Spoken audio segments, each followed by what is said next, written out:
l'actualité ce samedi, l'UNAPSB condamne les violences dans les manifestations des élèves contre les réformes des examens scolaires. L'Union nationale des parents d'élèves reçue ce 21 mai par le chef de l'État souhaite au-delà des concertations avec tous les acteurs pour apaiser la situation. Et puis, bientôt, des papiers pour les sans-papiers du SOUM. L'ONI, l'Office national d'identification, s'y attelle. À Kongoussi, une rencontre sur le sujet a réuni les acteurs impliqués dans l'établissement des documents d'état civil.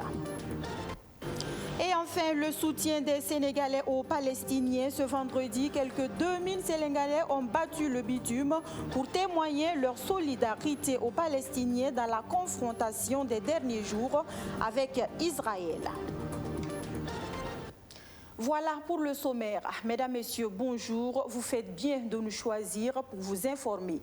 Direction tout de suite le palais présidentiel de Kosiam pour ouvrir ce journal. Je vous le disais tout de suite en titre, la crise qui secoue le secteur de l'éducation préoccupe au plus haut sommet de l'État. Ce 21 mai, le chef de l'État a reçu en audience l'Union nationale des parents d'élèves pour en parler. Au sortir de cette audience, l'on retiendra que l'UNAPSB condamne fermement les actes de violence et de vandalisme des élèves. Elle est surtout soucieuse du dénouement heureux de cette crise. On fait le point des échanges avec Abdourazak Traoré. L'ampleur des événements dans le domaine de l'éducation inquiète au plus haut sommet de l'État. Après la condamnation des actes de violence depuis Paris, où il est en mission, le chef de l'État, aussitôt rentré, reçoit des acteurs clés de cette crise. L'Union nationale des parents d'élèves du Burkina emboîte le pas de Roch-Marc Christian Kabouri. Et nous, parents d'élèves, nous condamnons tous ces actes et agissements avec la plus grande fermeté. Du reste, nous avons dit que les personnes qui auraient été appréhendées devraient en principe répondre devant donc les tribunaux compétents. Au-delà des fautifs qui doivent répondre de leurs actes, l'UNAPSB a suggéré au président du Faso de s'assurer d'une large concertation avec les acteurs. Des acteurs y compris les élèves qui rejettent aujourd'hui les nouvelles réformes. Alors, nous avons demandé au chef de l'État qu'il y ait vraiment plus de concertation avec toutes les parties prenantes, les élèves, les parents d'élèves, les éducateurs, tout ce qui constitue donc cette communauté éducative pour que, avec les syndicats, tout ça pour qu'il y ait vraiment une concertation. Et du reste, vous, messieurs et madame les journalistes, vous savez que il y a les prochaines assises nationales qui sont en préparation par le ministère en charge de l'éducation. À l'horizon de septembre. En attendant ces assises, quelle est la position exacte des parents d'élèves? L'UNAPSB est-elle favorable à ces nouvelles réformes? Est-ce à dire que les parents sont pour ou contre? Je crois que la question ne doit pas se poser en ces termes. Vous savez, il y a, en fonction donc de l'évolution de la société, en fonction donc de tout ce qui se passe dans une société, il y a des évolutions. Le système LMD n'était pas à l'ordre du jour, mais lorsqu'on a estimé qu'il fallait donc être dans le système LMD, licence, master, doctorat, mais on y est allé. Mais au début, cela a fait également des gorges chaudes. Mais on ne peut pas aller en solo dans un environnement où il y a l'inclusion. Cela n'est pas possible. Donc aujourd'hui, dire qu'on est pour ou on est contre, nous avons été reçus donc par les responsables en question, nous les avons écoutés, nous les avons entendus, et ce qui n'est pas bon pour nos enfants, mais à un moment donné, mais si on se rend compte effectivement que ce n'est pas bon pour nos enfants, nous avisons.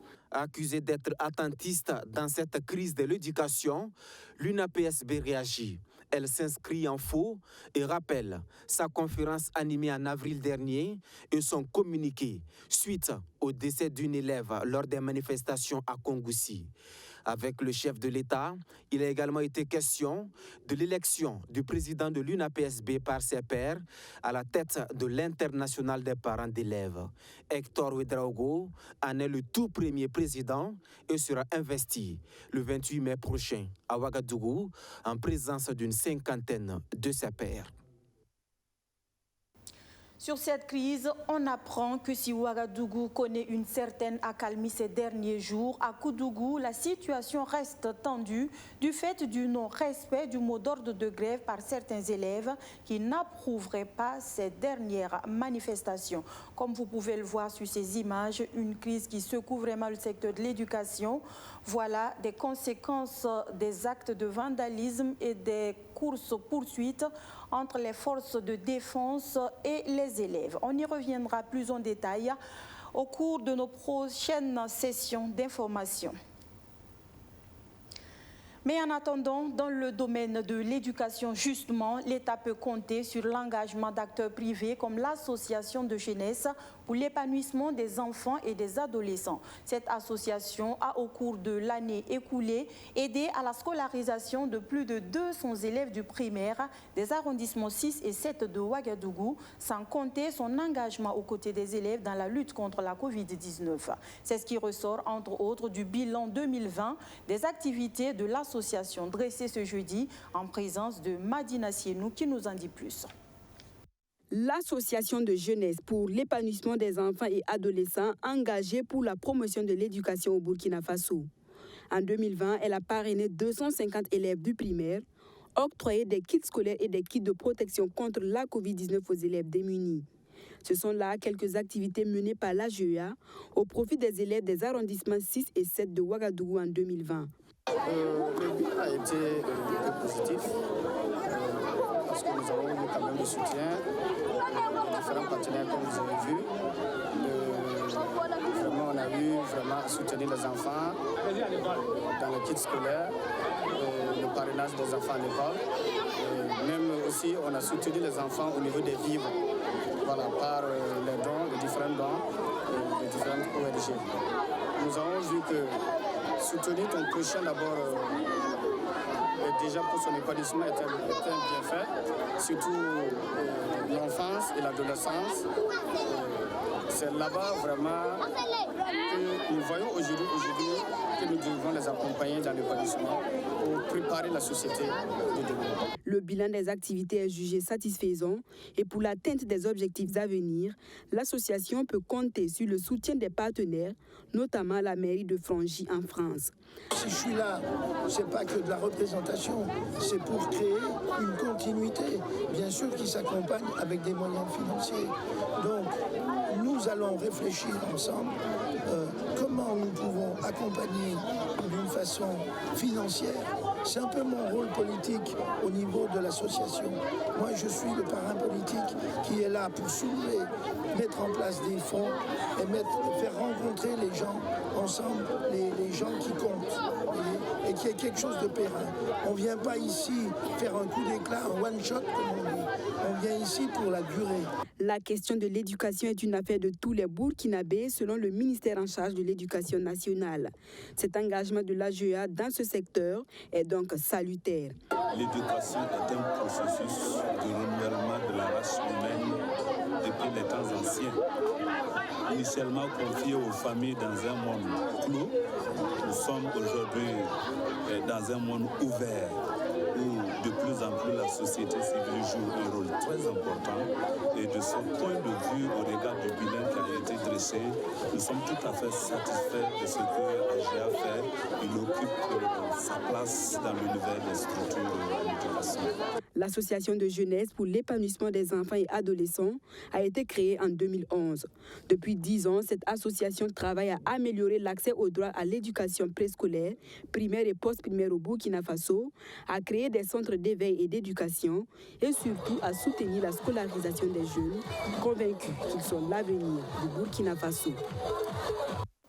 Un secteur de l'éducation pourtant en crise, on en parlait plus haut, c'est une crise qui vient s'ajouter à celle sécuritaire que connaît le pays ces dernières années. Une insécurité qui, vous le savez, contraint de nombreuses populations à fuir leur localité d'origine, très souvent sans rien emporter avec elles. Résultat, ce sont des personnes déplacées internes qui se retrouvent sans documents administratifs pour aider ces nombreuses déplacées internes et toutes les personnes à s'établir de nouveaux actes de naissance et d'identité. Le tribunal de grande instance de Djibo a rencontré ce vendredi les élus de la province du Soum et l'Office national d'identification ONI. La substance des échanges avec Benjamin Kwame.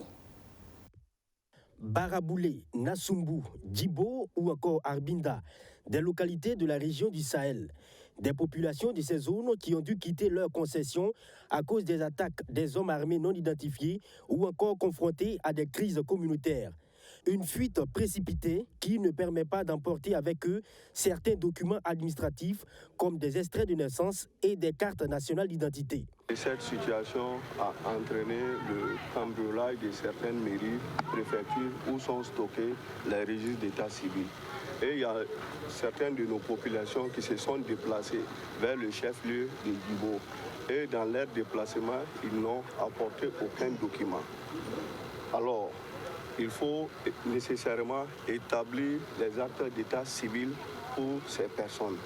Aujourd'hui, comme les registres ont été incendiés, cambriolés, il n'y a plus de documents, il n'y a pas de base juridique, en tout cas, pour établir un document d'état civil. C'est justement pour trouver des solutions inclusives face à ces difficultés que cette rencontre d'échange qui associe la justice, les maires du Soum et l'Office national d'identification se tient à Kongoussi.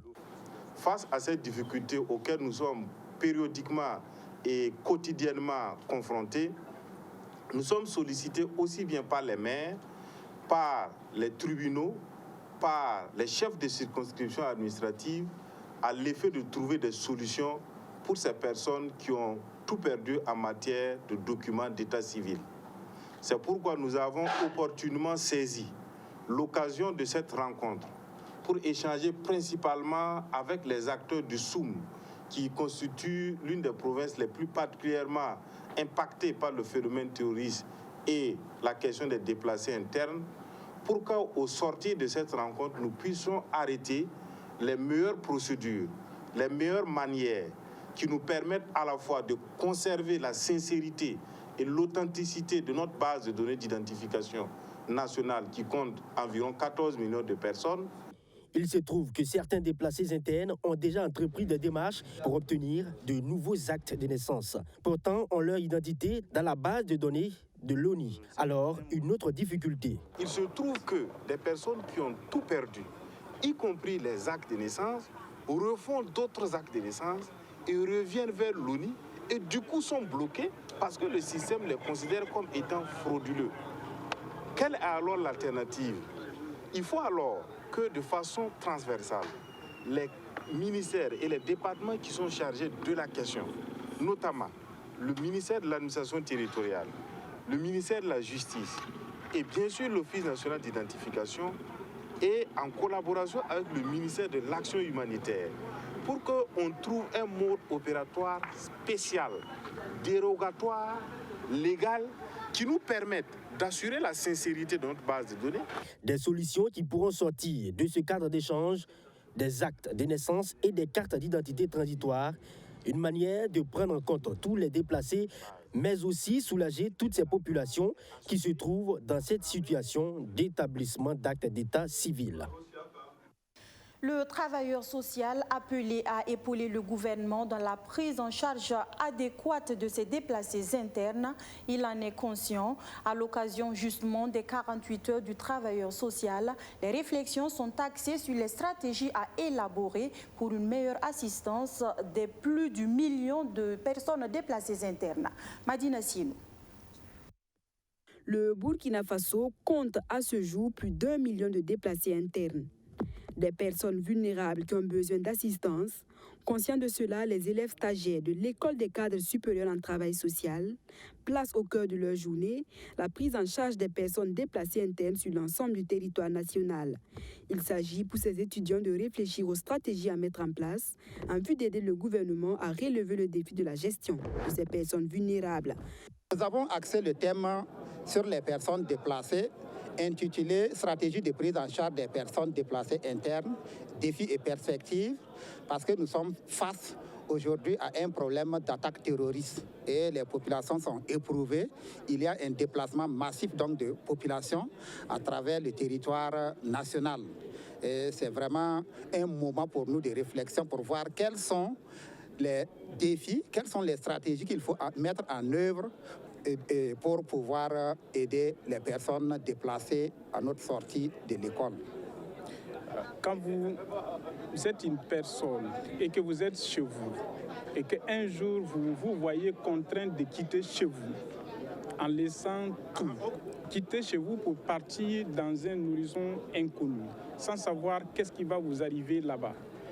Et vous comprenez avec moi que c'est une situation psychologiquement intenable. Donc quand des élèves décident d'organiser une activité qui entre dans les cadres de la prise en charge de ces personnes, en tant que Burkinabé d'abord, mais aussi en tant que personne œuvrant dans ces domaines, il était tout à fait normal que nous puissions leur apporter notre soutien. Plusieurs activités sont au programme de ces 48 heures du travailleur social, entre autres une conférence débat autour du thème, un tournoi de football et une séance d'aérobic. L'École des cadres supérieurs en travail social a été créée en 2001. Sa mission, former des administrateurs des affaires sociales, des inspecteurs d'éducation spécialisés et des conseillers d'éducation féminine. Face à cette double crise sécuritaire et sanitaire, les entreprises privées ont su faire preuve de résilience. En tout cas, c'est ce qui ressort de la toute dernière Assemblée générale statutaire du SIDEF, tenue ce jeudi à Ouagadougou. Qu'à cela ne tienne, l'État est toujours attendu sur le champ de l'amélioration des questions créancières et procédurales. Le SIDEF, qui n'a pas manqué de dresser le bilan de sa gestion, se porte bien, nous dit Abdourazak Traoré. Des mains levées à l'unanimité pour approuver le bilan moral et financier de leur structure commune, le SIDEF. Les membres du Conseil interprofessionnel des entreprises du Burkina Faso ont ainsi été convaincus par le fonctionnement et les opérations effectuées par leurs dirigeants. Le SIDEF se porte donc bien en dépit du contexte difficile. Une année difficile pour le SIDEF, puisque nous avons perdu sous plusieurs formes des membres qui étaient très très importants dans la vie de notre pays, et notamment le vice-président de Bobo qui est parti, M. Haïdara. On a une pensée profonde pour lui aujourd'hui encore. Donc je dirais que ça a été la grosse difficulté interne, en plus de la difficulté qu'il a eu à pouvoir se réunir pendant plusieurs mois, puisque, comme vous le savez, face à l'épidémie, nous devrions respecter les règles de distanciation sociale. Mais au-delà de ces difficultés, on est heureux de voir que nous sommes tous encore présents. Nos entreprises tiennent. Les entreprises tiennent. Elles ont su développer une capacité de résilience. Dans cette dynamique, l'État a apporté sa contribution à travers des mesures. Mais il n'en demeure pas moins que des difficultés persistent. Et cette Assemblée générale statutaire est le lieu d'en parler. Et on se dit que malgré tout, il y a des sujets sur lesquels nous devons continuer de discuter avec les pouvoirs publics pour faire en sorte que, au quotidien, les sujets qui sont connus, de l'énergie, les questions des relations avec les administrations qui sont bonnes mais qui sont à parfaire, soient toujours prises en charge. Donc on n'a pas de hantise spécifique, mais on a toujours cette idée de, malgré le contexte difficile, comment est-ce que nous, en tant que conseil patronal, comment est-ce que nous nous organisons pour que les sujets qui ne manquent pas soient challengés de la meilleure des façons possibles. S'organiser pour mieux défendre le secteur privé, c'est justement les perspectives. Au titre des perspectives, le SYDEF prévoit recruter un secrétaire permanent et acquérir un terrain ou un immeuble pour en faire un siège. De quoi faciliter ces plaidoyers qui vont certainement se pencher, entre autres, sur la lourdeur des procédures d'attribution des marchés publics. Le SYDEF trouve très long le délai de recouvrement des créances de l'État. Il appelle donc l'exécutif à se revoir. Actualité internationale avant de nous quitter et direction le pays de la Teranga où des Sénégalais sont solidaires des Palestiniens dans la confrontation ces derniers jours avec Israël. Hier vendredi, à l'appel d'un collectif d'une quarantaine d'organisations religieuses soutenues par des personnalités du monde politique, près de 2000 personnes se sont rassemblées à la place de la Nation où ils ont crié haut et fort leur solidarité au peuple palestinien. On voit tout cela avec nos confrères d'Africa News. Des rassemblements de soutien au peuple palestinien ont été organisés au Sénégal. Vendredi à Dakar, la capitale, près de 2000 Sénégalais sont descendus jusqu'à la place de la Nation, munis de drapeaux palestiniens. L'appel à manifestation a été lancé par un collectif d'une quarantaine d'organisations religieuses soutenues par des personnalités du monde politique. Nous condamnons l'attitude déshonorante de certains pays qui se précipitent pour soutenir le bourreau israélien en lui fournissant de l'argent, en lui fournissant des armes et en lui apportant un soutien politique dans les rencontres internationales consistant à justifier les crimes d'Israël contre l'humanité.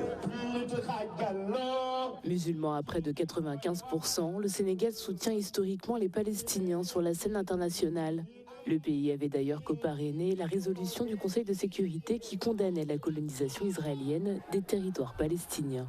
Israël avait pris des sanctions contre le Sénégal, mais les deux pays avaient annoncé la normalisation de leurs relations en 2017. Le gouvernement a pris la position de se ranger aux côtés d'Israël.